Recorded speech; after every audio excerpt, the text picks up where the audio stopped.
आज सच्चाई की जीत हुई है। और ये खाली सच्चाई की जीत की बात नहीं है, झूठ भी एक्सपोज हुआ है।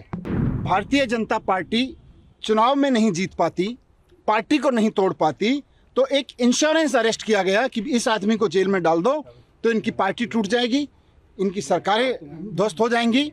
सुप्रीम कोर्ट की आज का ये जो फैसला है, मुझे लगता है कि केंद्र सरकार के अंदर आज अगर थोड़ी सी भी गैरत हो तो केंद्र सरकार के गृह मंत्री को इस्तीफा दे देना चाहिए। कोर्ट ने साफ तौर पे कह दिया कि देश की प्रीमियर एजेंसी बदले की भावना से, कपट छल से काम कर रही है। मुझे लगता है गृह मंत्री को एक दिन भी अपनी सीट पे रहने का हक खत्म हो गया है। रिहाई के इस आदेश से केवल आम आदमी पार्टी में नहीं बल्कि दिल्ली और देश में एक खुशी की लहर दौड़ गई है और एक लंबे संघर्ष के बाद अरविंद केजरीवाल जी लौट रहे हैं। लगता है कि बहुत ज़्यादा समय तक झूठ के दम पर आप सच को कैद नहीं कर सकते।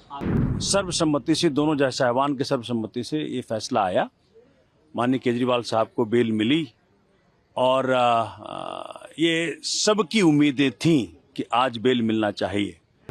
एक बार फिर से साबित हो गया है कि अरविंद केजरीवाल जी जैसा सच्चा, ईमानदार, देशभक्त, कट्टर ईमानदार नेता इस देश में नहीं है। जिनको गिरफ्तार करने के लिए भारतीय जनता पार्टी ने हजारों तरह की कुचक्र रचे, हजारों तरह की साजिशें रची, एक कट्टर ईमानदार आदमी को, काम करने वाले आदमी को, जनता के दर्द के लिए, जनता की जिंदगी को संवारने के लिए जो काम कर रहा था, उनको उठा के जेल में डाला।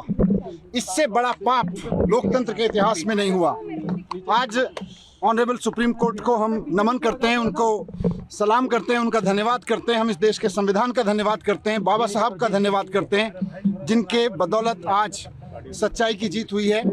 और ये खाली सच्चाई की जीत की बात नहीं है, झूठ भी एक्सपोज हुआ है। जिस तरह से आज ऑनरेबल सुप्रीम कोर्ट में ऑब्जर्वेशन दी गई, कहा गया कि केजरीवाल जी को ईडी की रिहाई से रोकने के लिए सीबीआई का पूरा गिरफ्तारी का मामला रचा गया। हम बार बार कह रहे थे, सिंघवी साहब ने, हमारे जो सीनियर एडवोकेट थे, उन्होंने ऑनरेबल कोर्ट के सामने बार बार ये शब्द दोहराया कि ये इंश्योरेंस अरेस्ट था, ये किसी गलत काम के लिए अरेस्ट नहीं किया गया था, कोई करप्शन के लिए अरेस्ट नहीं किया गया था। भारतीय जनता पार्टी चुनाव में नहीं जीत पाती, पार्टी को नहीं तोड़ पाती, तो एक इंश्योरेंस अरेस्ट किया गया कि इस आदमी को जेल में डाल दो तो इनकी पार्टी टूट जाएगी, इनकी सरकारें ध्वस्त हो जाएंगी।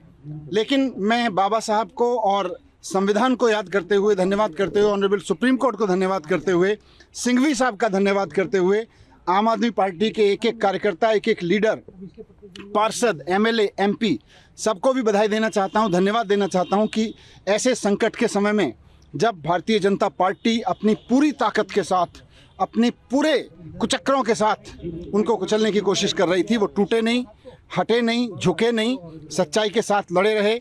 सच्चाई की जीत हुई है, हम बहुत खुश हैं। आने वाले समय में इससे और सच्चाई के लिए लड़ने वालों को ताकत मिलेगी। बात सिर्फ केजरीवाल जी की नहीं है, जो भी आदमी सच्चाई के लिए लड़ रहा है उसको ताकत मिलेगी। ये हमारे सबके लिए बहुत भावुक पल है। हमारे बड़े भाई, हमारे मित्र, हमारे गुरु केजरीवाल जी, जिनको इस तरह से अंदर डाला गया जेल में, सबके लिए बहुत दुखद क्षण था। एक एक कार्यकर्ता के लिए बहुत दुखद क्षण था। लोग रोए हैं उनके लिए, इस बात के लिए लोग रोए हैं। लोगों ने प्रार्थनाएं की हैं, लोगों ने दुआएं की हैं, उनकी आज दुआएं सफल हुई हैं। मैं उनको भी धन्यवाद करना चाहता हूं। मैं ईश्वर को भी धन्यवाद करता हूं कि उन्होंने हमारी सुनी। अभी पूरी लीगल प्रोसेस होगी। ऑनरेबल सुप्रीम कोर्ट के आदेश के अनुसार जिस तरह का लीगल बॉन्ड वगैरह है, उसके बाद में वहाँ से एक बार सारी फॉर्मेलिटीज़ पूरी होने के बाद में हमारे वकील जैसे हमें निर्देशित करेंगे। फिलहाल हम अभी सभी मित्र लोग, सभी पार्टी के लोग, कुछ लोग मेरे साथ में, हम लोग साथ में थे। अभी हम केजरीवाल जी के घर जाएंगे, उनकी माताजी, जो हम सबकी माताजी हैं, आदरणीय हैं, उनके आशीर्वाद लेंगे, पिताजी का आशीर्वाद लेंगे, भाभी जी के साथ मिलेंगे। आम आदमी पार्टी को और ताकत मिलेगी और पार्टी का एक कार्यकर्ता होने के नाते, दिल्ली और पंजाब और पूरे देश भर का एक नागरिक होने के नाते मैं तहे दिल से स्वागत करता हूं इस फैसले का। और बस एक ही चीज़ कहना चाहता हूं इस भावुक लम्हे में कि वेलकम बैक अरविंद केजरीवाल। लेकिन जमानत जो मिली है कुछ शर्तों के साथ मिली है और बीजेपी लगातार आरोप लगाती रही है, खासकर अरविंद केजरीवाल को लेकर कि भ्रष्टाचार में लिप्त है। देखिए question also article question court में जजेस ने बहुत ही कड़ी ऑब्जर्वेशन करी है उसको आप देखिए मुझे लगता है कि सुप्रीम कोर्ट का फाइनल ऑर्डर आने के बाद एक बार उसको पूरी तरीके से पढ़ने के बाद वकीलों के साथ बैठ के आगे की रणनीति बनाई जाएगी, पर्टिकुलरली कंडीशंस को लेकर जिसके तहत बेल दी गई है। अभी क्योंकि एक अंश ही सुप्रीम कोर्ट का ओरली पढ़ा गया कोर्ट में, तो उस पर मैं विस्तार से टिप्पणी नहीं करना चाहूँगा। एक बार जजमेंट की कॉपी मिल जाए, मुख्यमंत्री जी रिहा हो जाएं और उसके बाद वकीलों के साथ बैठकर आगे की रणनीति बनाएंगे। लेकिन मोटे मोटे तौर पर आज उनकी रिहाई के इस आदेश से केवल आम आदमी पार्टी में नहीं बल्कि दिल्ली और देश में एक खुशी की लहर दौड़ गई है और एक लंबे संघर्ष के बाद अरविंद केजरीवाल जी लौट रहे हैं। लगता है कि बहुत ज़्यादा समय तक झूठ के दम पर आप सच को कैद नहीं कर सकते। आखिरी सवाल कि अरविंद केजरीवाल के रिहाई के बाद हरियाणा में जो चुनाव हो रहे हैं उसका उस चुनाव पर भी असर होगा? नहीं, देखिए जाहिर तौर पर अरविंद केजरीवाल जी अब हरियाणा की चुनाव जो है उसकी बागडोर संभालेंगे।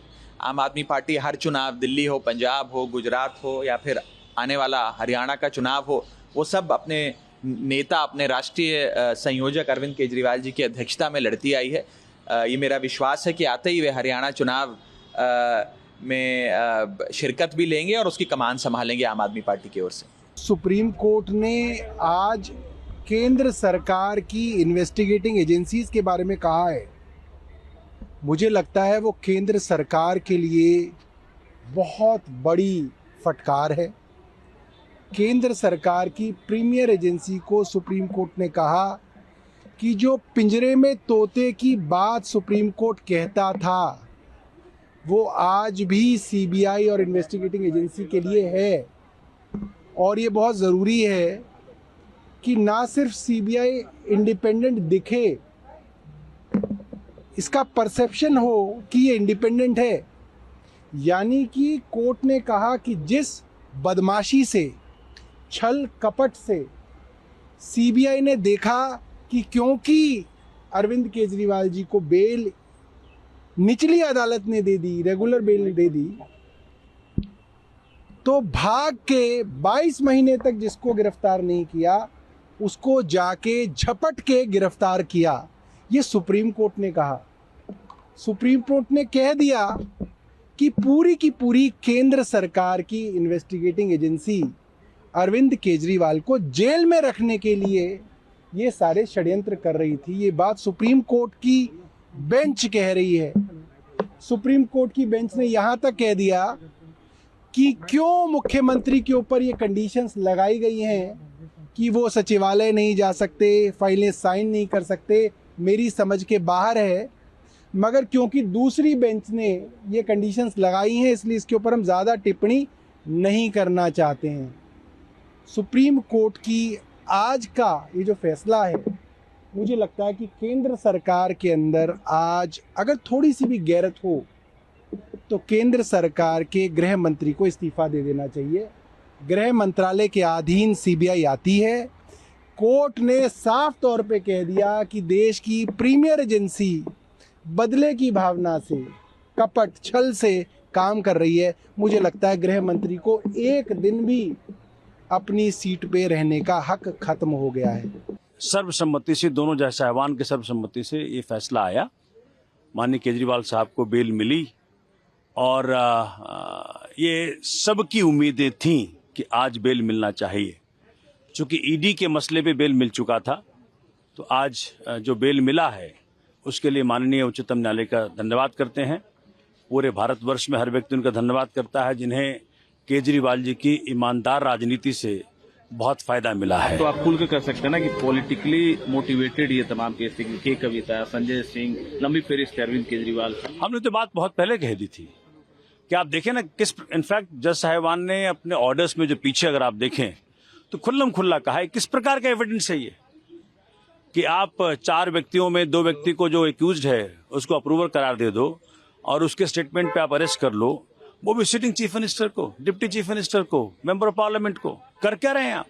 तो मुझे लग रहा है कि आज जो फैसला आया है, अब भारतीय जनता के कोर्ट में दूसरा फैसला बहुत जल्दी आएगा। हरियाणा का भी आएगा, जम्मू कश्मीर का भी आएगा, महाराष्ट्र का भी आएगा, झारखंड का भी, दिल्ली का भी आएगा, सबका आएगा।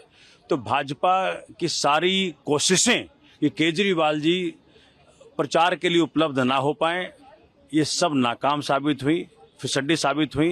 भगवान के घर में देर है, अंधेर नहीं कि है। हरियाणा जाएंगे अरविंद केजरीवाल तो अपोजिशन को बेनिफिट होगा अरविंद केजरीवाल के वहां पहुंचने से। केजरीवाल जी के आने से सब तरफ डेमोक्रेसी मजबूत होगी।